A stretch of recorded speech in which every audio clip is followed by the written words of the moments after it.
So much for inviting me and for inviting all of us. I'm sure I speak on behalf of all of us for a really wonderful conference and wonderful hospitality, and this evening for a wonderful dinner.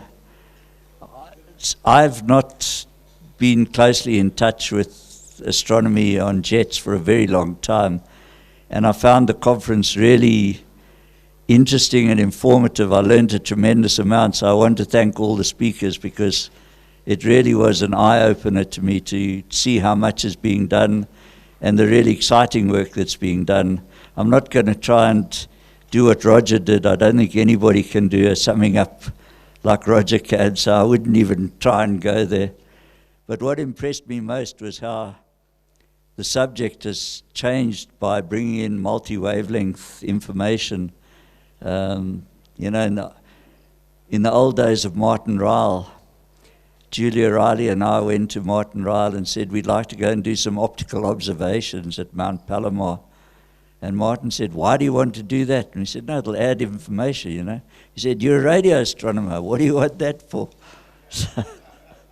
So we didn't go to Mount Palomar, as it turned out. But the subject obviously is completely different now. So I must say I've been tremendously impressed. It's been really very exciting to listen to everything. The other thing that has tremendously impressed me is the enthusiasm and the social conscience of your young Indian researchers.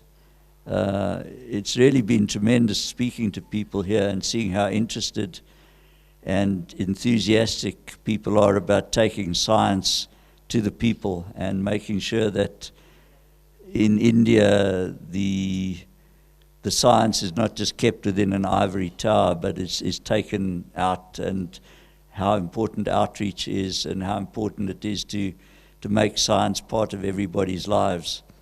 So I've been really very impressed by the enthusiasm and the drive that your young people are showing.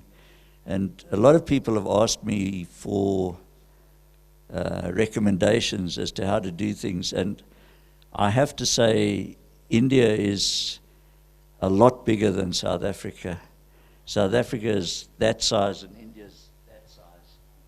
And we've got a lot fewer people, and I think although it's a complicated country, India is a lot more complicated. So I wouldn't even dream of trying to offer lessons to you. All I can say is your enthusiasm is great and go for it. The only thing that really worries me a bit, and I've been hearing this now from people in many different countries, we're at the beginning of an epoch where we're going to have all these great observatories, the JWST and the SKA, and we've got ALMA, and we're going to have CTA and so on, and the EELT, and there's going to be this flood of wonderful data coming off. And we seem to be in a position now where we're going to run out of tenured positions for astronomers. And we're going to have all this cornucopia of wonderful new information. And I'm worried that we're not going to have enough astronomers to analyze it and to publish it. And it looks like we might run into a situation where all the astronomers are going to be even older than Roger and me, and everybody else is going to be a PhD student, and there's going to be nobody in between. So I hope somewhere, somehow, we're going to be able to solve that problem of being able to create a career path for people into astronomy to make use of this wonderful information that's going to be coming down, and to do your nature publications and win all the Nobel Prizes and whatever. So I don't know how we solve that problem, but I think it's a problem we have to solve. But there is one thing that I have to say. Being trained as an astrophysicist is a very good training, whatever you do in life. I was a trade union organizer, but I was also a trade union negotiator for years. And I used to sit and negotiate with people from business and from other unions and so on. And one thing that struck me was how people were unable to analyze problems and analyze issues and analyze business plans and so on. And I thought, you know, being trained as a physicist is actually quite useful, because things seem quite straightforward and simple when you look at them, and other people struggle with them. So I'm not saying you should all become trade union negotiators, but I do know that a training as an astrophysicist is going to be a great training for data science. I was shown some research by the Bloomberg organization that said the people in the US who are most in demand as data scientists are astrophysicists. So even if you don't stay in astrophysics, you can always get a good career in data science, and data science is going to cover almost everything anyway, from health and medicine to service delivery and infrastructure and astronomy and whatever, and banking, if one can say that word. But so you'll never be out of a job, but whether you'll be in astronomy, well, that's something I think we have to work on.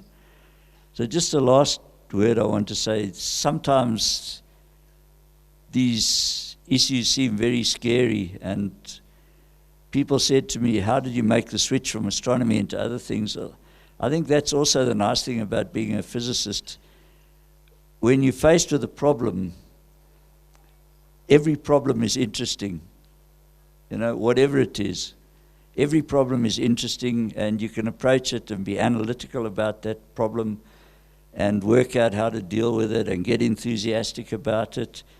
And as long as you're tenacious and you're prepared to stick it out, everything is rewarding in the end. So I think that applies to all the problems that we have, whether in astronomy or in how to deal with funding or whatever else you want to do with your careers. As long as you become enthusiastic about what you want to do and it's interesting problems that you're dealing with, and you've got a good training as a physicist, you're going to succeed.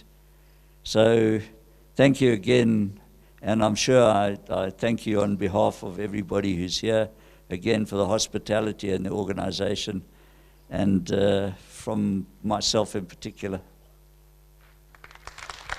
Thank you very much.